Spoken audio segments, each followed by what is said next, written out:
A lot of us probably have the same first experience with a rimfire 22, and that's walking through a pine ridge like what we're at here with your dad, grandpa, or uncle, brother, or something, probably shooting squirrels and birds and everything. This ain't your grandpa's 22 that you got hung up on the wall.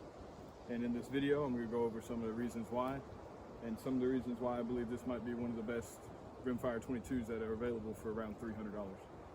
We don't got no squirrels out here today, but I got some steel set up down there. Let's see what it does.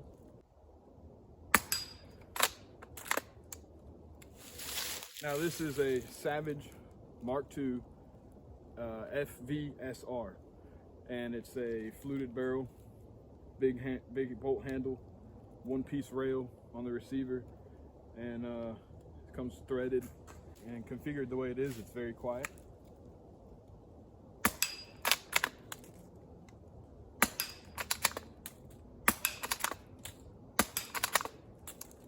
And you can sit outside and plink all day long. All right, let's load it up a little bit more here. The Savage here comes with their Accu trigger. It's an adjustable Accu trigger. I think it's 2 to 5 pounds or something like that. All the details and everything we'll be talking about later on. But with this gun, there's a very nice, clean, crisp trigger on this here. The setup we got here is a Tactical Solutions 22 only. This is a rimfire can. The gun's threaded 1/2 x 28. It's a heavy barrel, fluted. It has a swivel mount up here. That's what I got my bipod on. The receiver, like I said, is a one-piece rail here on the receiver. I've got a SIG Romeo 3 3x9x40, and like I said, the FV model has the big bolt handle, and it has the threaded, and it has the fluted barrel. So the FV is that, and then the SR is suppressor ready. So the SR, all it means is that there is a threaded barrel on here. Usually comes with a thread protector. Now the only, and then like I said, it has a Accu trigger, an adjustable Accu trigger. There's 2 downsides to this rifle. Out of the box, it comes with a magazine. This is a CS spec 10 round all welded magazine. The factory mag has crimps. I don't know if this is going to show up, but there's crimps along the mag, whereas this one's welded, fully welded. And also another downfall to the rifle is the very small youth stock. So now the reason that I have so much done to the rifle but not a stock on the rifle is for weight. So if I'm carrying this gun, I'm probably walking through the woods a lot, and I don't want it to be big, heavy, and bulky. It's not a bench gun. It doesn't need to be accurate very far. It shoots fine, even 100, 150 yards. And the index on the cheek is a little weird. It's very low, and the length of pull is a little bit short. All details we'll get into here in a minute. Shoot some more.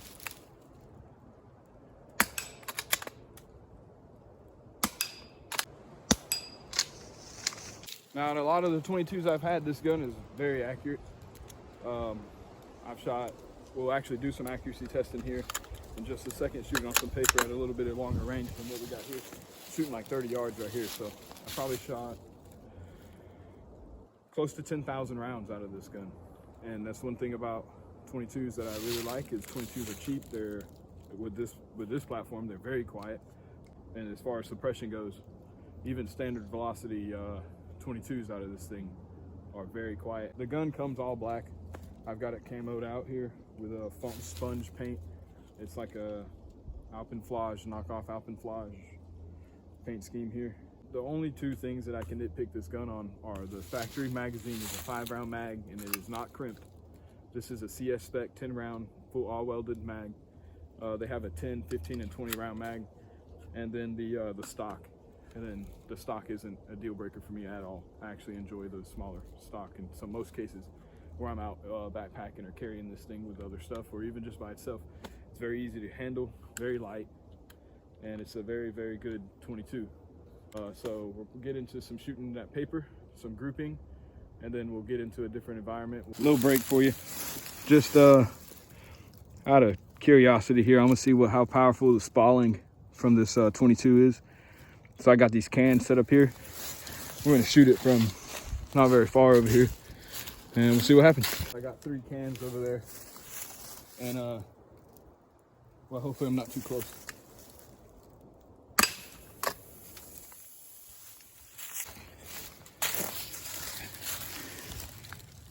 Yeah, so we got some hits.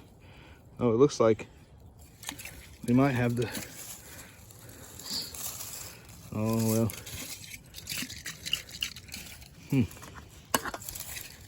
Looks like some little pieces there, and we got one here that made it. Let's see if we can't take care of that one. There you go. So the sound of the round hitting these cans are louder than the gun going off.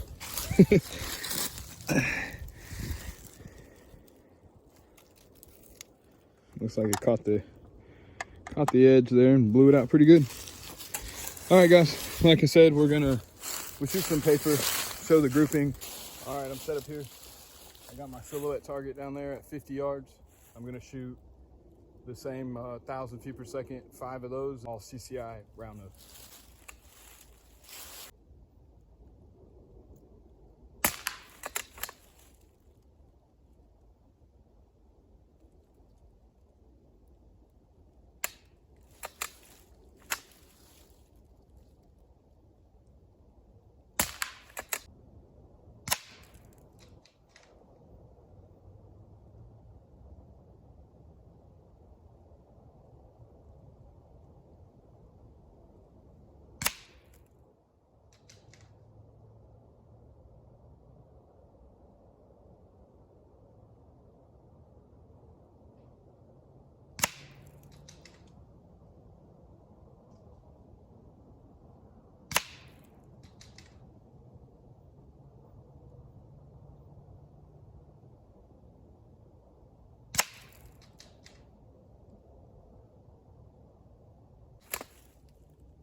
I got my silhouette target down there, 100 yards away.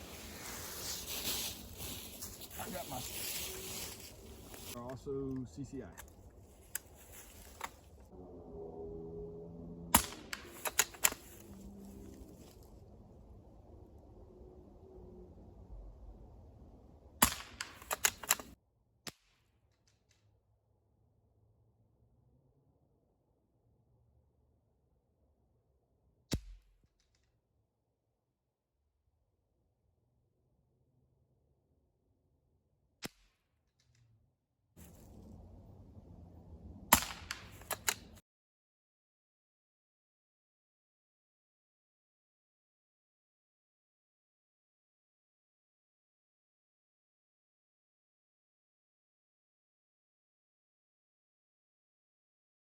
So I'm pretty impressed with the 50-yard grouping.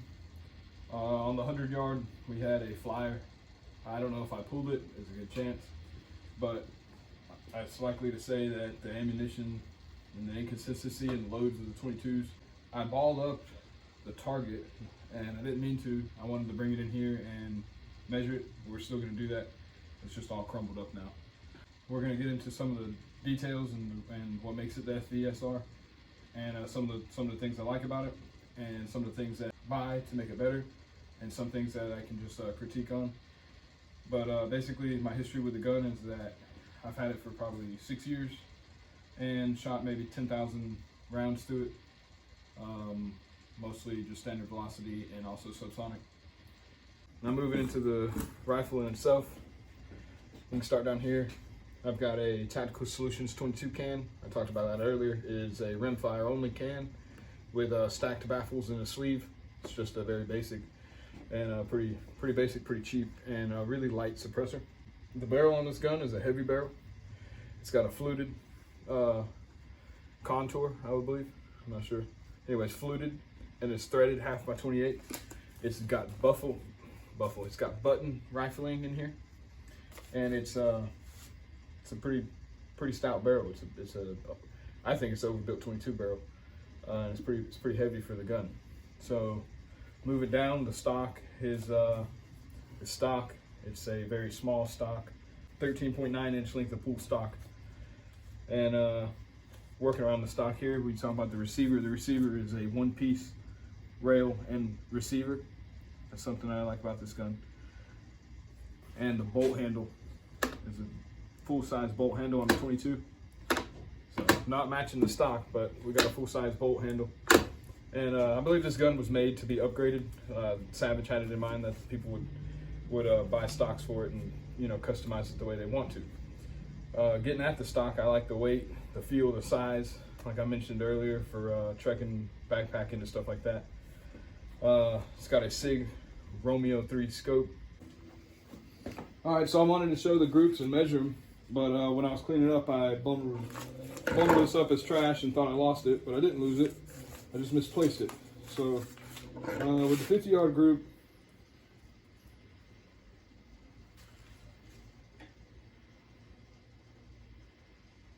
it's like 3/4 of an inch. Do you see that? Probably not. And with the 100-yard group, excluding the flyer,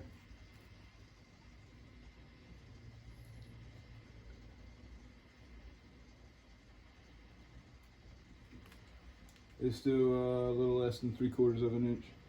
I moved it. With the flyer, it's probably over an inch. That's an inch. It's like 1.25 inches. So that's pretty good grouping from the 50 yards. The flyer on there is probably inconsistency in the ammo. The rimfire ammo sometimes get loaded wrong, and it's been in my pocket for most of the time filming that. The factory mag is a crimped mag. So if you look all along these runs of this mag, this one is a CS spec 10-round mag, and the factory mag is a 5-round mag. But all these are crimped on the factory mag. And what will happen is the feed ears on this mag will spread, and all your rounds will pop out, and it'll have a tendency to do this number right here when you go to load it, and it'll close the bolt on the chamber, and the thing will be jammed up. Online it says that it is, refer to my notes, 5.5 pounds. All right, well, I got a wood stock 22 here, but semi-auto with a tube, and I'm cleared, and kind of safe what we're gonna do here. A scope and bipod and all that stuff on there. So online, factory says it's 5.5 pounds. With all this crap on here, it's 7 pounds. That's 4.5 pounds. We'll give it a little shake now. More like 5 pounds. 4.5, 5 pounds. So even with the semi-auto action and the tube mag and everything, it's a little bit lighter than the factory or the out the box Savage. Really accurate gun. You can see by the groups that we did earlier. So if you're in the market for buying a 22, or you just like 22s, I hope you got that this is a good 22 out of the video. And I really like the gun. I hope you guys enjoyed the video. Y'all check out the camouflage sponge camo I got going on here. Link in the description below. Thanks for watching.